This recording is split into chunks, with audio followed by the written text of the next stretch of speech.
Welcome to Pioneer Mindset, a place where we challenge our mindset and address the discomfort in both business and life by finding clarity resulting in bold conviction.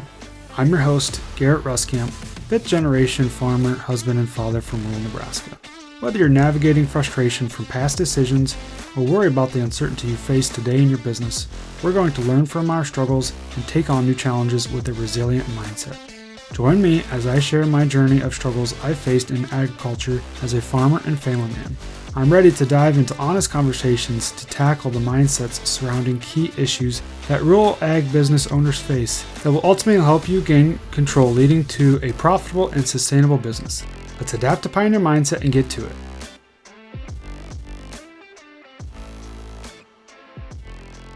Welcome back, everyone. For this week's episode, I'm actually going to be diving into the 1980s farm crisis.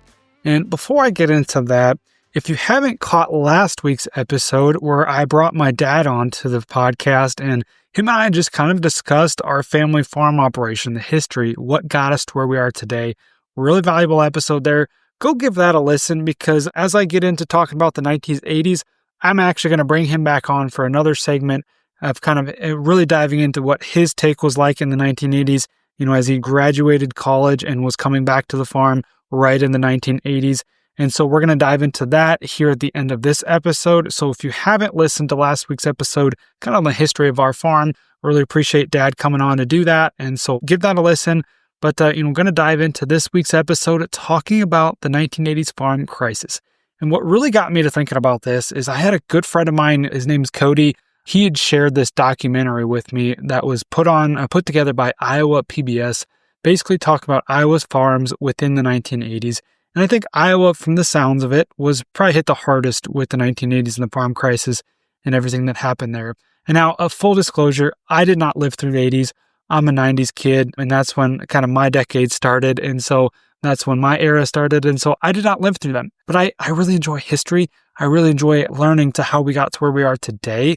And so that's why I really enjoyed this documentary so much and found a lot of value in it. And so this is kind of the big exposure that I've had to the 1980s.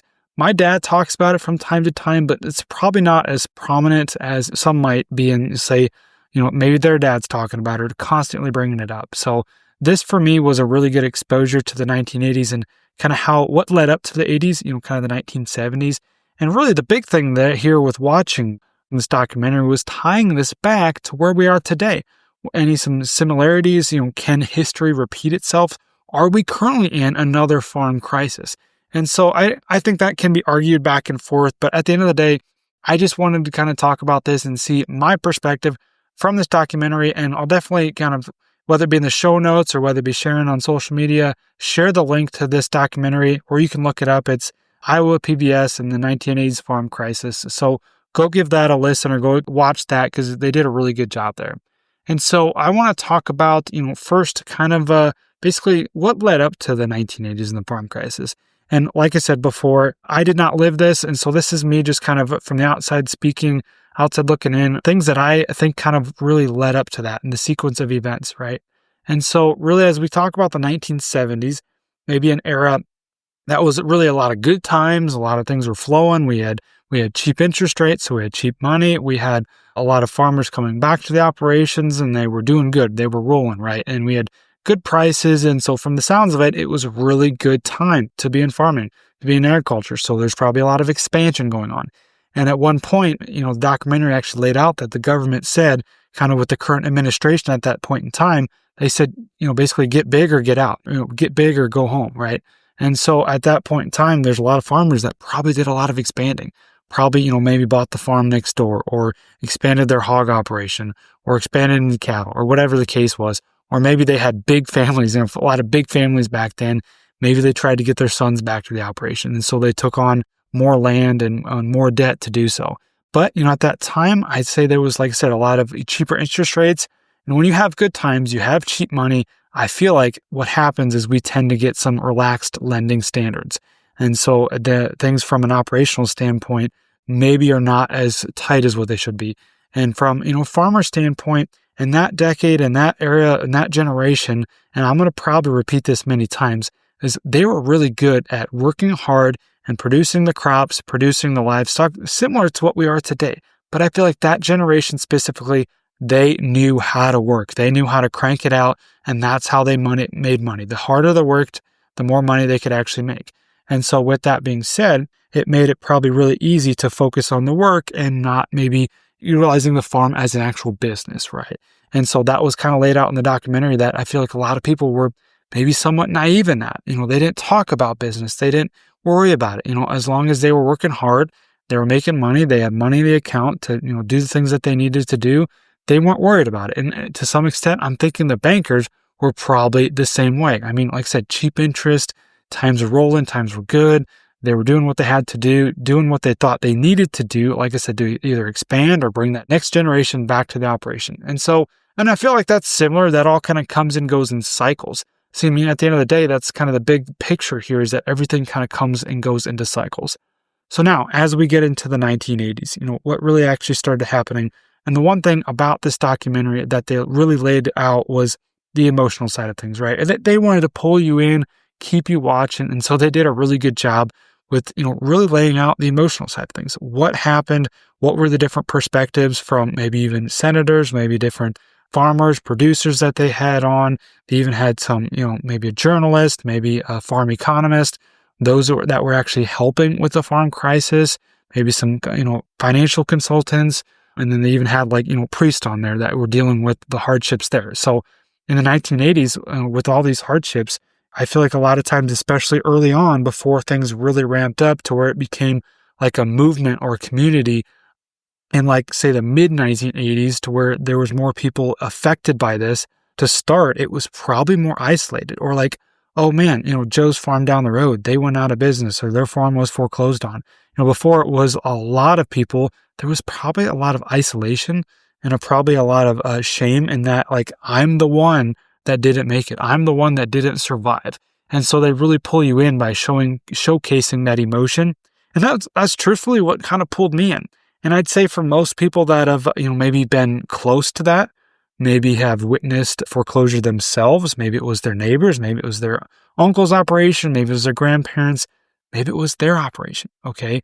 Or maybe it was just they had a lot of really tough years, lost a lot of money, had some uncomfortable conversations with the banker, felt like maybe they were close to that. Or maybe you just literally deal with the mindset of scarcity, and you're always worrying about where the next dollar is going to come from. Are you going to have enough to pay your bills?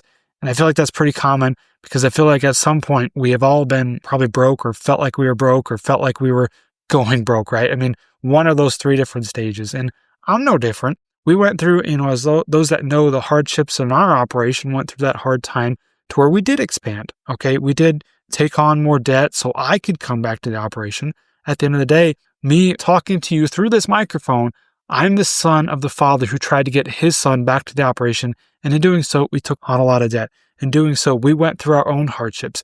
We were not in the 1980s. We did not have to go through the farm crisis to have our own farm crisis on our farm. And with that, we've been able to work through that. We've been able to come through on a better light. We've been able to learn our lessons and work through in a better way. All right. So with that being said, I'm talking about the 1980s because that was the predominant era, predominant decade that affected the farm industry, the agriculture industry the most, and even rural America. And I'll get into that in a second. But, that was I think most people were affected by that. And so kind of to bring this back to where I was going is, at the beginning of the 1980s, as people started to kind of go down this of having some losses, not being able to pay back their bills, take on additional debt. And I think at the time, what really led to this was maybe some drought years, probably didn't have the best crop insurance back then, or if any. I guess I'm not sure exactly when that came into play, but the other thing there is the prices tanked, right? So whether it be the administration that tanked those, whether it be oversupply, and then at that point, we get to a point where all of a sudden, interest rates start going up. So all this money that we've got loaned out, interest rates are going up, whether it be our line of credit, whether it be any new loans that we need to take on, whether we need to refinance, all of those might be, refinanced at higher interest rates. So we talk about inflation starting to take in to where, maybe the Fed started trying to get this under control and rising interest rates and trying to really understand comparing this to where we are today. Okay. And so as I talk about this, there's a lot of comparisons that kind of come back to where we are today. And I'll kind of get to that here in a second, but going back to the hardships of the 80s, and like I said, a lot of those people that were maybe the early people that maybe started going out of business those are the ones that probably felt it the hardest, because at that point in time, like I said, they didn't have this community to kind of rely on them or to back them up. They were probably seen as maybe the black sheep in the community, maybe looked at differently, or felt ashamed for everything that they were going through and all those hardships. And so kind of imagine kind of being in their shoes, right? Imagine being somebody in church that you felt like you were the one that went out of business, and you were the one that were the start of this hardship. And so a lot of hard times there. And really, this equates to a really touchy subject, and really one that I think needs to be brought up. We've talked about a lot, but the suicide rates in farmers. And they do a really good job tying back the emotions to all those people that went through those hardships, talking about people that had to be moved out of their homes, talk to the families of those that actually committed suicide, and how they had to go about that process, how they had to move on, how they had to be moved off of their farm because their husband committed suicide and they could no longer provide for the farm, could no longer make their payments, so they had to be moved off the farm. And a wife that worked on the farm, didn't have to work off the farm, didn't have a day job, just took care of the large family back then. After 25 years of that, after her husband committed suicide, had to move her family, her 10 kids, to town, and then herself, after 25 years, go get a job so she could provide for her family. Talk about all that and really tie you back into those emotions. And the comment was made that, in that time, going through that hardships, whether your home was foreclosed on or not, whether your farm was taken away from you or not, whether it was your choice or it was banks, but all of this led to that increased suicides. And basically it was a 4x, 400% went up in suicides. From our industry standard, that's already high. So imagine that time, and that's what really escalated a lot of these emotions, a lot of these hardships, and it affected more than just the farmers. It affected more than just those involved in agriculture, because as we know, in small towns, and everything that we do is tied back to the farm. Everything is tied back to agriculture, whether you're raising real crops, whether you're raising crops, livestock, hogs, dairy, doesn't matter. Everything ties back to the farm. All of these small town communities were built off the backbone of agriculture. And so that's where, everything stems back to that. Okay. Everything stems back to agriculture. So in agriculture, when farming is not having a good time, when they're not going through a good time, there's less money to spend elsewhere. There's less money to spend, on projects, and less money that goes towards the community. And so I'm kind of jumping ahead here, but it was noted that, this emotional stress was more than just on farmers. It was on, especially for the bankers that they were dealing with. And there's a lot of banks that went out of business there as well. But for every 4 farms that went under, 1 rural business also closed. So imagine that, imagine, yes, you're not a farmer, but you've got the rural hardware store, or maybe you've got the automobile store, or maybe you've got the farm store, whatever the case is, or the feed store. But for every 4 farmers that went out of business, 1 rural business also went out, also closed their doors, also shut down that main street, also really affected these small towns in a big, big way. All right.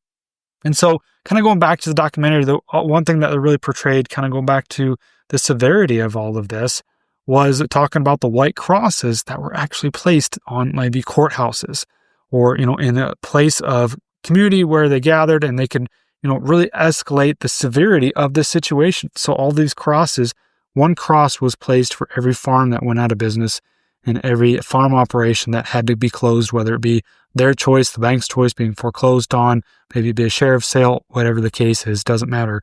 But imagine this picture of just all these white crosses, all these farms that went out of business. Now maybe for your operation, maybe in your state, maybe for your context, it wasn't that big a deal. But at the same time, for those that went through it, it was their entire world that was shaken, their entire world that was flipped upside down. And so with that being said, there was just a lot of people that went through these hardships. And there was a guy that was talking on here that, himself, he survived it okay. He did not actually take on additional debt. He was talking about a story where he was farming a few hundred acres, had a lot of hogs, a lot of cattle, and he had a lot to do, right? He had a lot of workload on his plate. And the banker came up to him, and I don't know exactly what time frame this was, but his banker came up to him on a Sunday night, came out to the farm, and was like, hey, Jim, did you know that there's actually 200 acres down the road up for sale, right across the road, or whatever the case is? And he's like, yeah, I knew that. And he said, well, you thinking about buying it? And he's like, no, I've got so much to do on my plate already. I can't look at doing that. And so, the banker's like, well, geez, you need to do this. You need to capitalize on this. He said, you give me the word. I know your operation. You give me the word and we'll go ahead and buy that farm for you. Well, to his better judgment, he did not do that. And he did not go through that. And because of that, he was actually able to sustain and be able to survive that hardship. But in that same farm, he was also saying he became more of a kind of an activist and really helping other people try to get through their hardships as well. He was saying that he was at a court hearing one time for a farm that was going through a dispute. And basically the farmer, and this kind of brings the severity of those that kind of went through this hardship and the farmer's mentality. And so kind of follow along with me with this. But being the farmer's shoes, looking at losing everything, the farmer said that, you can take my wife, you can take my kids, but don't take my farm. And thinking through that statement, and, depends on what you're at, whether you're involved in agriculture, whether you farm, whether you ranch, whether you are a banker, whether you're somebody else, put yourself in that shoes to be in that desperate of a situation. And you're probably thinking, wow, what is so messed up with this farmer, with this guy, that he'd be willing to sacrifice his wife and kids for his farm? And if you're not involved in agriculture, if you can't wrap your mind around it, that's fine. And I'm not saying that that's an acceptable mindset to have. But I will say, for those that are involved in agriculture, for those that have a generational farm, for those that have been doing this their entire life, or this is their identity, this is to where the severity comes in, to where things are just so ingrained to them that they're working so hard. They're trying to do the best that they can to try to produce this crop, to try to raise the livestock and be successful and do what they just ultimately love and enjoy. But at the end of the day, maybe some things that happen out of their control. Maybe they didn't focus on things like they should have from a financial side. Doesn't matter. But at the end of the day, this is where the things get really serious, and that these are the thoughts that come into play. You can take my wife and take my kids, but don't take my farm. That's to where the mental and emotional toll that the finances ultimately had on these farmers really took a toll. And that's why, the suicide rates were as high as they were. And they had to, deal with all those different challenges. All right. And so as we talk about all this, I kind of go through the documentary, and please go through, watch it yourself, relive that yourself. But I wanted to bring up all that. Those are kind of my takeaways from the documentary. But I want to talk in regards to, where we are now. Okay. How does that compare to back then? And how can we learn our lessons moving forward, and kind of where do we go from here, right? And so those were the different hardships, right? Those were the 80s, and those were, real briefly, maybe you've got a different experience of it. Maybe you've been passed down some stories from how your parents or your grandparents went through that. Maybe it was different. I don't know. But, kind of going through some different takeaways as to where we're at today and kind of how things differ. Now, going towards, what's the same from then till now, coming off of where we are today, maybe kind of coming off of the 2021, 2022, where we had some really good years, right? And we had really cheap interest prior to 2020, and we get into COVID and we have cheap interest, cheap money. Maybe operation was doing pretty good, or maybe going back several years to even like a decade before, where we had the ag super cycle of like the 2005 to 2010, 2012 timeframe there. I equate that back to when I started being more involved. 2012 was a very prominent year. We had really high grain prices because of the drought. And then from that's when things really started tapering off. We get into like the 2014, 15 to 2019 area where, grain prices really leveled off. And then, livestock prices for cattle specifically, we actually hit a downturn there. So had some hardships there, but at the same time, probably built up a lot of, financial wealth in that super cycle, that ag super cycle, to where all of a sudden, okay, now we're getting into, closer to now being into like 2020. Starting 2020, obviously we know that was the COVID year. A lot of things happened. We had cheap interest, but in that same regard, agriculture, the price of the commodities really started to be ramping up. And all of a sudden, okay, we get into 2021. 2021 for us specifically in our operation was a very, very prominent year. We had really good yields.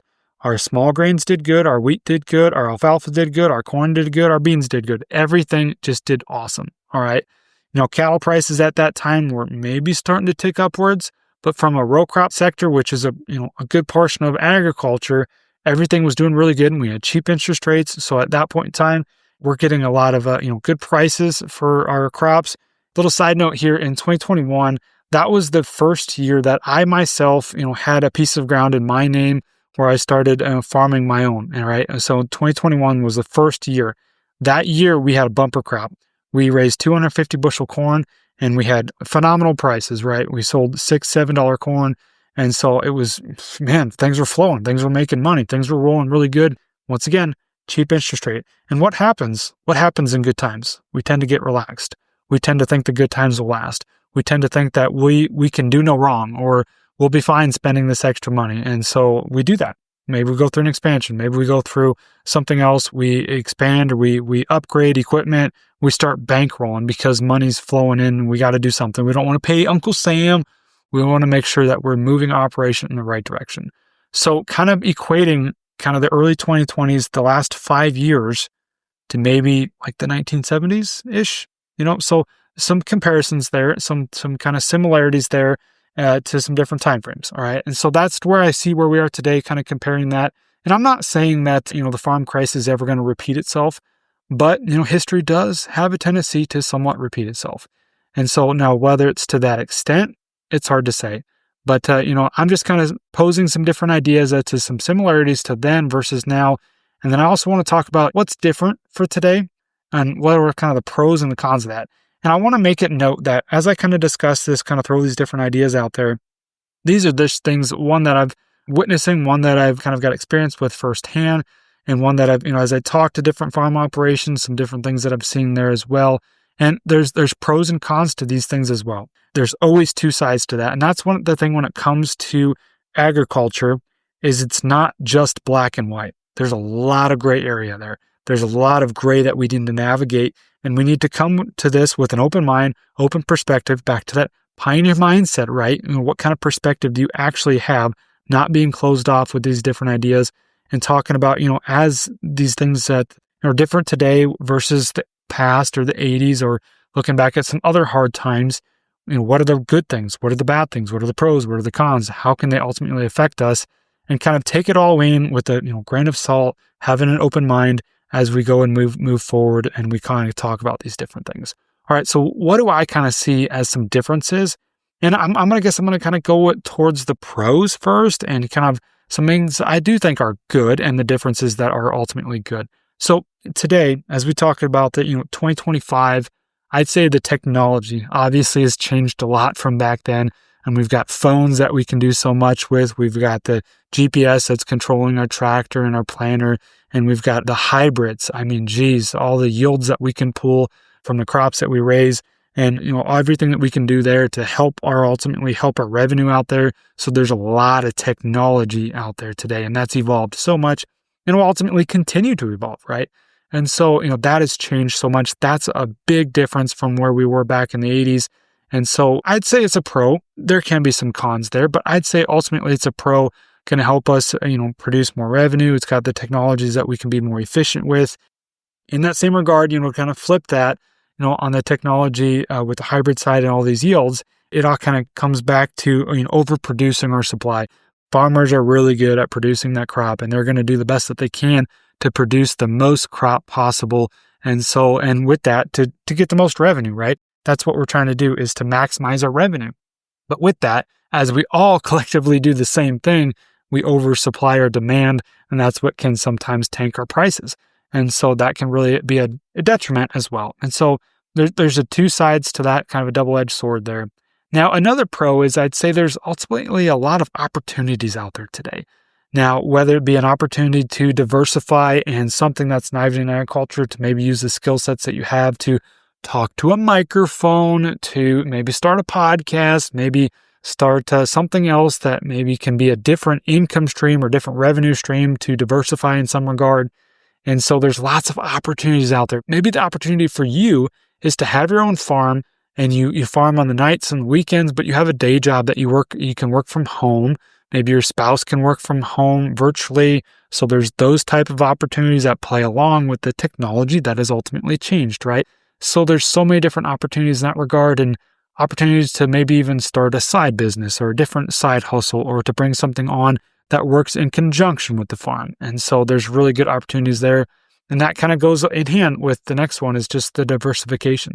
The fact that we can diversify really easily. We can maybe if we're farming, we can bring on this other company and sell some retail, do some retail seeds or retail fertilizers or whatever the case is on a smaller scale, but it ultimately supports our farm using maybe the same infrastructure or same equipment that we already have to be an addition to the farm and support another income stream there, okay? So there's different opportunities in that regard to diversify, or maybe you're just kind of getting into the diversification as far as adding livestock back to the operation and doing direct to consumer or growing in that regard. So lots of different opportunities in the form of diversification and really that same regard. Now, the big thing here that I think can be, once again, good or bad, but another pro, or let's go with the pro first, the positive, let's stick with that, is the government programs. All right, the government programs that we currently have that I think are going to assist us in any downturns. So, like I said, there's probably a whole nother podcast in whether we need the government programs, whether they're necessary, whether they're actually a positive. But in the regard of talking about farm income and farm revenue, and that we're trying to be positive, is trying to stay in business, right? I'd say the government programs are going to help support us in times of economic distress. And so that's something they didn't have back in the early 1980s when this started to play out. Some of the government programs that we ultimately have today have been created back from the 80s Farm Bill, from the 1980s Farm Bill. And so from that, they didn't have those to kind of save some of those farms, to really assist in some of that. And so I'd say that's some of the big differences to where we are today. And with that, I'd say there's fewer farms out there, so fewer farms to maybe go out of business, if that makes sense. And so there's more at stake with those farms. They're a lot larger, they're a lot more leveraged. So as we kind of flip this into the cons, flip this to the negatives, to where, the differences that we're ultimately seeing, I'd say that's one of them as well, is there's fewer farms out there.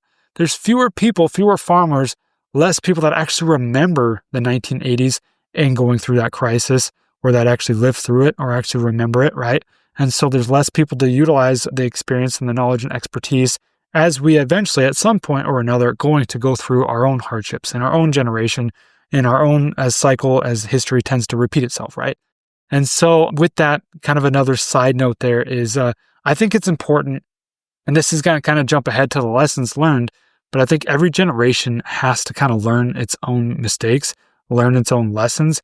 And so even though we do have, fewer people out there to learn from that went through the 1980s, as those that were actively farming in the 1980s, take my dad's generation as we get into that conversation, and those people are starting to phase out, are starting to have their sons and daughters take over, or maybe they've already sold their farm. So there's that generation, that decade, those that were actively farming, there's fewer of those people out there. And so then, on the flip side, like I mentioned before, we have less diversification today. I've already done some episodes on diversification versus specialization and the pros and cons of that. It's not going to dive into that, but I'd say today there's a lot more those that are specialized and solely focused on, say, crops, and so less diversification. And so ultimately, that's going to be up to you listening to this, whether your take is positive or negative on diversification. All right. And so whether you need to diversify to withstand any maybe downships or hard economic downturns that could be coming, that's ultimately up to you.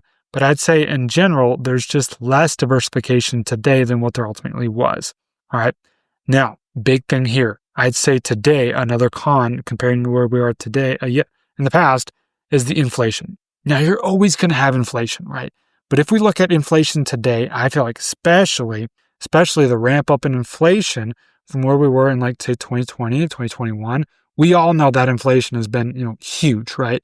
And that the inflation has played out in maybe the equipment dealership, the fact that they're charging $190 an hour for shop rates, or the fact that, equipment has gone up in prices, or, that's tailored back to some extent, but just the fact that inflation has really taken a hold on everything, the food at the grocery store, inflation in the interest rates, right? So everything has just been inflated, causing it really hard to, make that same amount of money, right? That dollar is worth less than it was, 5 years ago. And so that's been the big thing, and ultimately looking at everything that we're trying to do here, all right?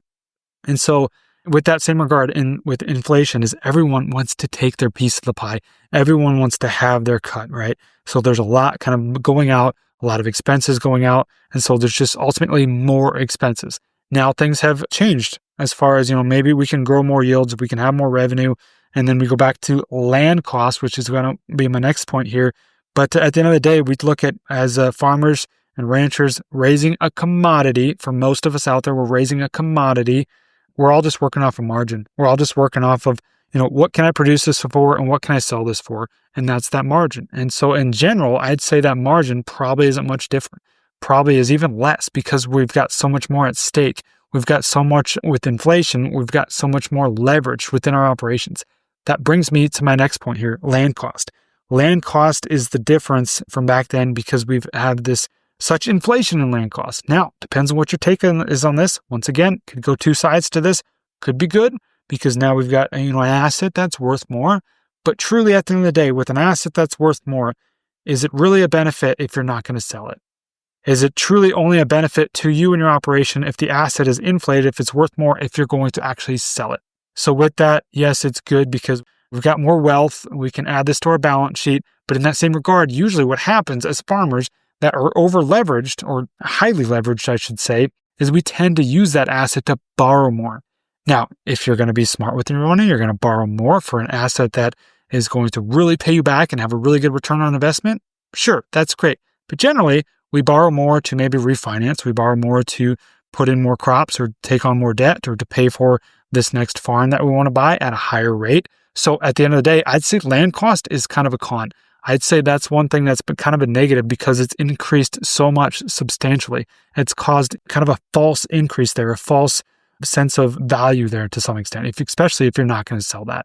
And so that land cost there is something that's really hard to get over because at the end of the day, that's also increased in your rents, right? If you're renting ground, that's increased all of that. Because of that land cost, that's just everything else is ultimately inflated there. And kind of going back to the operator standpoint, going back to the 1980s and feeling like maybe we just didn't treat this as a business. At the end of the day, by being able to borrow more money like we are today, with that land cost being increased so much, I feel like that tends to get us to not truly focus on the basics of finance and not really know our numbers because we can just, we got this generational farm. We can just, if we get in trouble, we'll just go refinance, right? And so that caused us to get away from the sight of that we need to be cash flowing. We need to have cash positive businesses and income streams to really take our operation in the right direction. All right. We got to keep moving here because this episode's getting kind of lengthy, but I hope you're sticking with me. I hope you've found value in this thus far. Now let's talk about the lessons and some things that I really took away from this. And as we kind of move forward, where we can go from here. All right. The lessons, and this is a kind of an ironic one here because this was stated on the documentary, is what are the lessons we can learn? We never learn our lessons. There was a gal that said this on there, and she was actually one that lost her husband to suicide. And she said, we never learn our lessons. And this kind of goes back to that comment that, sometimes we do have to repeat our mistakes. Sometimes each generation has to have their own lesson and their own mistakes to learn for it themselves. Okay, so maybe we never learn our lessons, but at the same time, we can at least learn from the past, is try to do the best we can to learn that lesson. And I'd say another one here is that history repeats itself. At some point, we talk about prior to the 1980s, the last big farm crisis was the 1930s. Everybody knows about the 1930s. What led up to that? The Roaring 20s, right? The Roaring 20s. As we talk about history, there's something that leads up to that crisis. So we went from 20s was really good, get into the 1930s. At that point, everybody was affected. That was kind of the difference when it comes to the 1980s, is this was primarily rural agriculture and rural communities that was affected. It wasn't necessarily the entire population as a whole. And so that's what made us really segregated, but it was at a deeper level for those involved in agriculture. But at some point, history is probably going to repeat itself. This next one here was a quote that I took directly from the documentary, and it says, whenever someone says, we've reached a new plateau of farm profitability, that land prices will never go down again, do not believe them, all right? Because at that point, that's when the crash is probably coming, all right? That's at one point, we've looked at land prices, how much they've inflated. Well, finally, I'd say in the last probably 18 months, we've definitely plateaued, we've definitely leveled off, and probably even decreased. We've got a lot of, at least in our area, we've seen decreased in values, decreased in rents. And so that's been definitely beneficial to some extent. But look at how much that inflated. Look at how many times people are like, well, land values are never going to go down. So they just keep buying, and keep buying, and keep buying, and keep buying, and keep buying. And that's ultimately where we got to where we are today is because that interest rates has risen, it was cheap money. And so that inflation has raised those land values so much to where at some point they got to correct themselves. And, I'm not saying that we're going to go back to the values that we had, even 10 years ago. That's probably not realistic. But yes, there's got to be a crash at some point. There's got to be some sort of correction to level us off, to take us down a notch, to bring everybody back to reality. And I think that's to where, when we talk about farm profitability, 2021, 2022, how extremely high that profitability was, everybody going out there and trying to expand, buying ground, cheap interest rates, to ultimately where we are today. Where we are today, facing probably year 2 of negative farm income, high interest rates, land values starting to decrease, a lot of notes not being renewed, a lot of maybe farms or banks actually pulling the notes out of farmers, all right? So looking at seeing some of these hardships potentially coming down the line, all right? So now the other one here would be, I think this is a really important one to listen. I pulled this quote as well because this is super good. A financial genius is someone in good times with a short memory, and in good times, a lot of people have short memories. Quick little side note here. In 2012, I think it was kind of around that time frame, at the end, getting towards the end of that agriculture super cycle that those probably remember in the late 2010 their time frame. I was at a conference one time with Dr. David Cole. If you don't know who he is, look him up. He's great. But he talked about this super cycle and how it was going to be potentially coming to an end. At the time, we were still in good times, right? 2012 was a drought, but we still had really good prices. Economy, revenue, everything was doing really good. And I was like, no, man, I was being naive at the time. This will never happen. We're just rolling in dough, right? This will be really good. We don't have to worry about that. Well, that's what happened, right? So in good times, we tend to have a really short-sighted memory.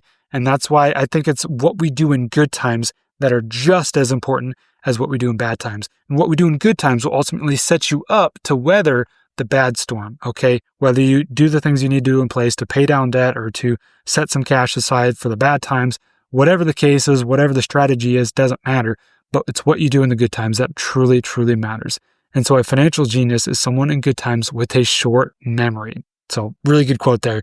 And then another one there is you can't borrow your way to prosperity. Markets are going to change and we have to be somewhat diversified to weather the downtimes, all right?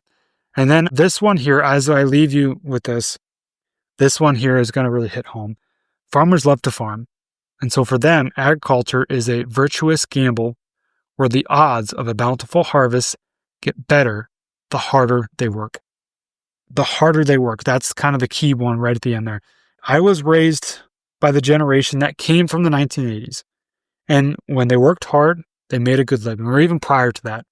All right, going back to like my grandpa's generation, everything. When they worked hard, they made a good living. But today, we all know the harder you work, sometimes the more you actually go backwards. So this is a big one there is, I think for those that are so ingrained in that mindset, is this is a virtuous gamble where the odds of a bountiful harvest get better the harder they work. That's the mindset shift that we ultimately need to flip. That's ultimately why I want to present this to you on Pioneer Mindset as we shift our mindset to really focus on a better way moving forward, that pioneer in a new path to prosperity and to ultimately profitability so we can be sustainable for the next generation. So I talked a lot about these 1980s. I talked a lot about this documentary. Go check it out for yourself. I hope you found value in today's episode. I hope there's something you could take home. And I look forward to continuing this conversation in the future as we look to bring my dad on, talking about how our farm actually went through the 1980s and was able to survive that and the different things that we went through.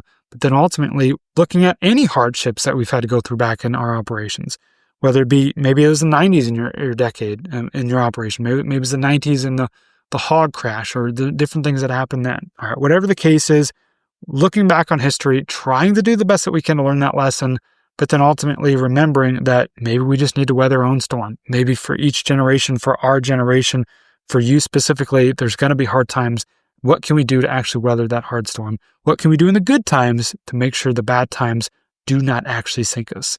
And at the end of the day, we can only control so much. We can only control so much. And I think that kind of comes back to the 1980s, and there was a lot of things that were probably out of their control. They did what they had to do. They thought they were doing the right thing. But at the end of the day, it just wasn't meant to be.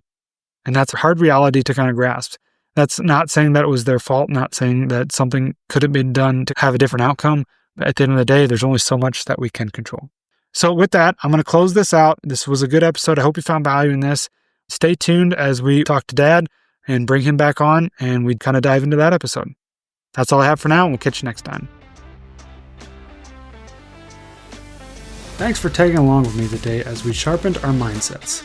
If you've gained insight from today's episode, be sure to take a screenshot to share or send this episode to somebody who might also find value in it. For more, follow me on Instagram at Garrett Ruskamp or on Facebook, and join me next time for more conviction through clarity.